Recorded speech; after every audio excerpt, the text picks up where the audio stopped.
Ini bismillahirrahmanirrahim. Wa innama kullu nafsin bima kasabat rohinatun.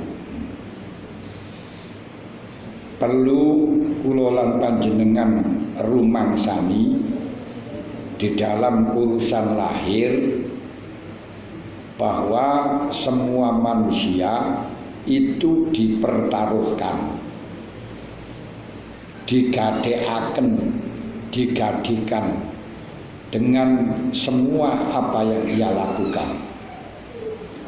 Di menungso niku digadekaken, dipertaruhkan dengan apa yang ia lakukan.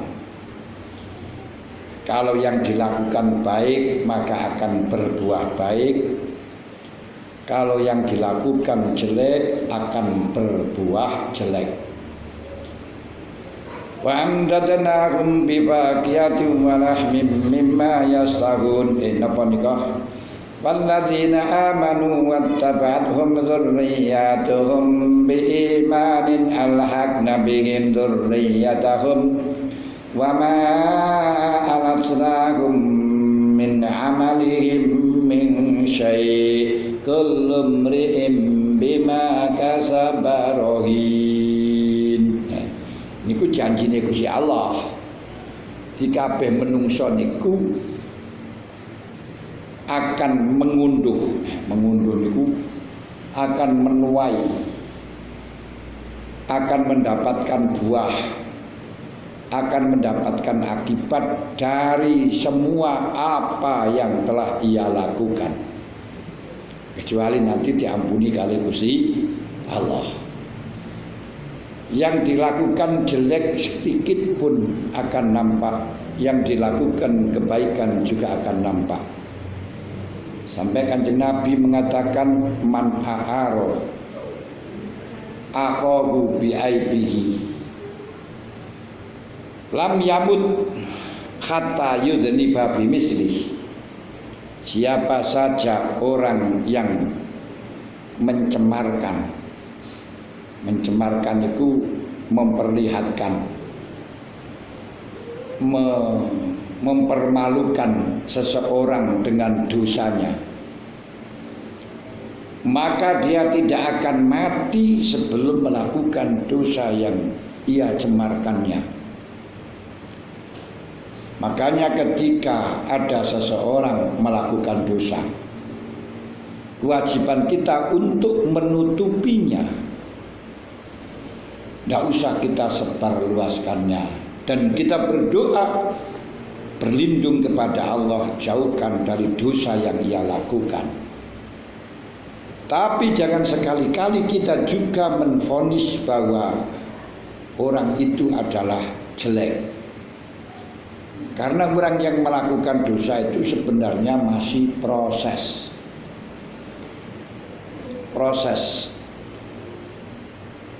Malah Imam Syafi'i mengatakan bahwa la ayyalqallaha abdun bidzanbin khairun min ayyalqahu bil ahwa'i. Seseorang menghadap Allah dengan dosa niki masih lebih baik daripada menghadap kepada Allah berdasarkan keinginan, berdasarkan nafsu, berdasarkan keinginan nafsu itu kepentingan diri sendiri. Maka jangan sekali-kali ibadah kita dipengaruhi dengan keinginan urusan duniawi, kepentingan pribadi. Ini. Dan jangan sekali-kali kita meremehkan orang lain, khawatir kebaikan kita akan bisa terbalik. Hal itu terjadi pada zaman Bani Israel. Ada seorang yang jelek-jeleknya Bani Israel. Jelek-jeleknya Bani Israel niku gampangan preman-premane Bani Israel. Samping itu ada seorang yang paling bagus, omong bagus-bagusi Bani Israel dalam sisi lahiri. Lalu orang yang preman tersebut mempunyai angan-angan, saya ini orang jelek, saya ini orang bosok, saya ini preman. Dia adalah orang yang mulia, orang yang banyak ibadahnya. Jika saya mendekat kepada dia, mungkin saya mendapatkan hidayah, mungkin saya mendapatkan karomah, mendapatkan kemuliaan, mendapatkan barokah.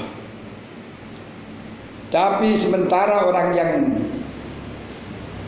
mulia tadi mengatakan, kamu gak patut bersama saya, gak level kepada saya. Kamu itu siapa, preman, mendekat-dekat pada saya. Lalu telah diketahui bahwa orang yang alim, orang yang ahli ibadah tersebut saking keramatin niku asali dikawal oleh awan. Perjalanan dikawal oleh awan. Lalu kok awannya niku pindah. Sing sakniki malih ngawal wong sing ala, wong sing preman mau. Krana rumangsa salah. Sedangkan iki rumangsa apik sehingga tidak mau mendekat dengan, tidak mau didekati orang jelek, bahaya. Zaman Nabi Isa alaihissalatu wassalam ada seorang soleh yang selalu bersamaan dengan Nabi Isa. Beliau berteduh di bawah pohon.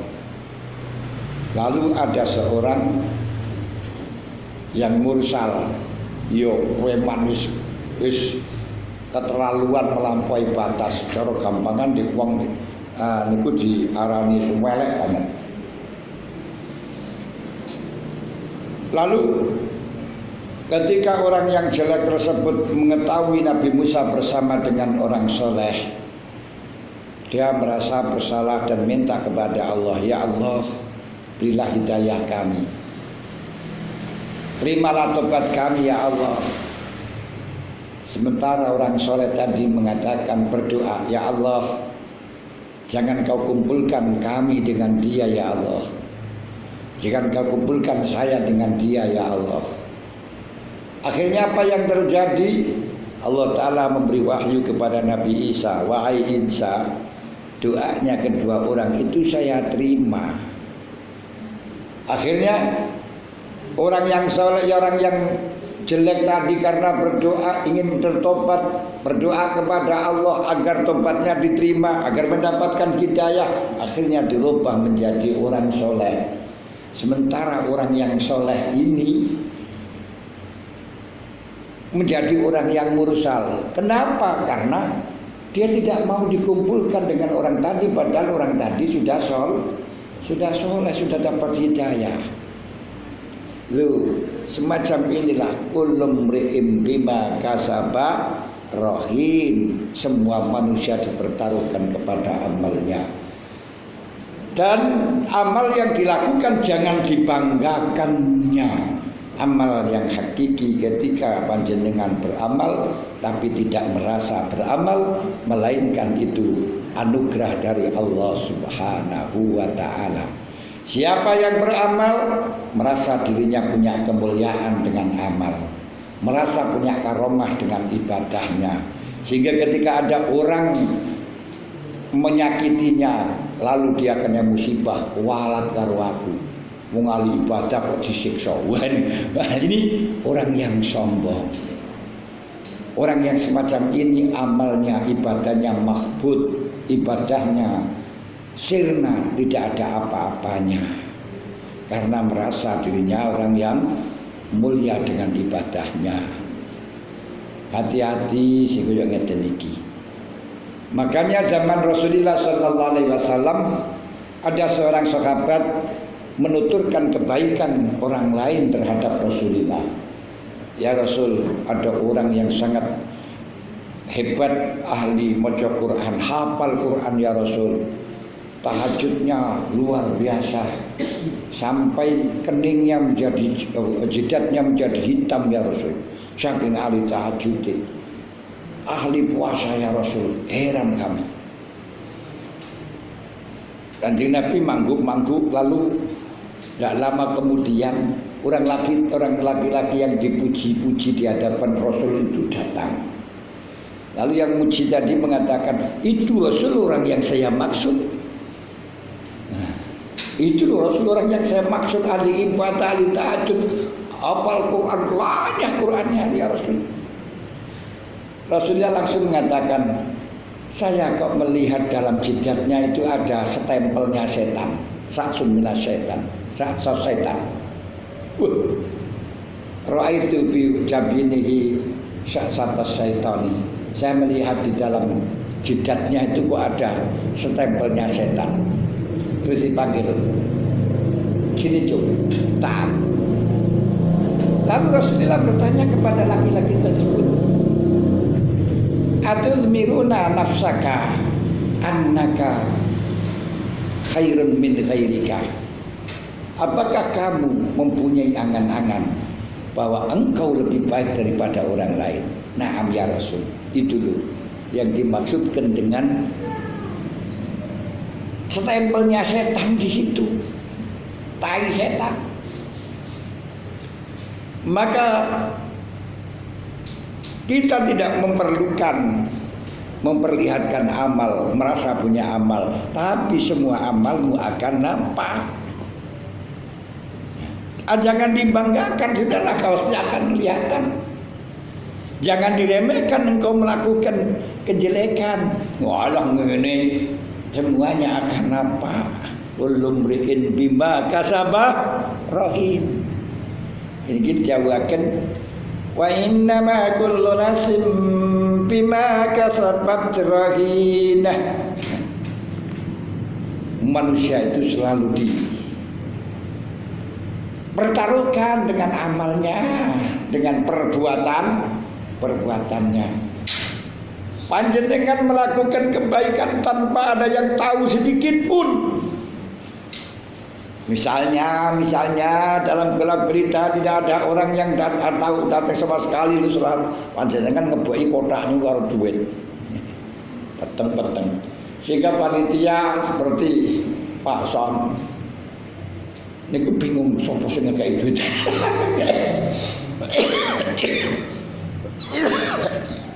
Maksis bingung, duit pakai sapa? Gak ada yang ngaku. Panjenengan gak ngaku karo. Sudahlah, sekalipun panjenengan melakukan semacam ini tidak ada yang tahu, pasti akan diperlihatkan oleh Allah. Ya, akan diperlihatkan oleh Allah.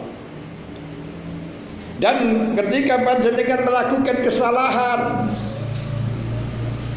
sebaliknya ada orang langsung diambil uangnya, mengambil uang. Tidak ada orang sama sekali. Pasti akan nampak, akan kelihatan. Kullu mri'in bima kasaba rahim. Wa may ya'mal mithqala dzarratin khairan yarah wa may ya'mal mithqala dzarratin syarran yarah. Kita tahu seperti Gus Dur, dalam kehidupannya penuh dengan kontroversi. Banyak orang yang membenci, banyak orang yang tidak sepakat dengan pendapat-pendapat yang telah disampaikannya. Bahkan pemerintahan DPR, MPR pun tidak suka sampai diturunkan dari kursi kepresidenannya. Namun apa yang terjadi setelahnya mati tidak bisa diingkari. Orang-orang semuanya diundang oleh Gus Dur, datang berduyun-duyun. Satu hari tidak kurang dari 1.000 orang datang berziarah ke sana. Masya Allah, imkannya 1 bulan luar biasa pemerintahan Jombang karena sumbangan dari Gus Dur yang sudah tidak berdaya.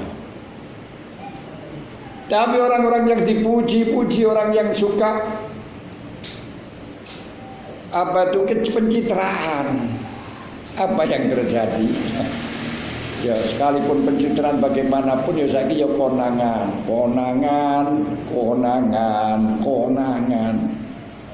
Ketika sudah mati nampak tidak ada yang mayatnya tidak ada yang menziarahi, tidak ada yang mendatangi. Itu tidak ada yang simpati. Orang-orang bisa datang ini memang panggilan dari Allah dan panggilan dari Dia. Gak bisa kalau tidak mau produk tekorono. Masya Allah.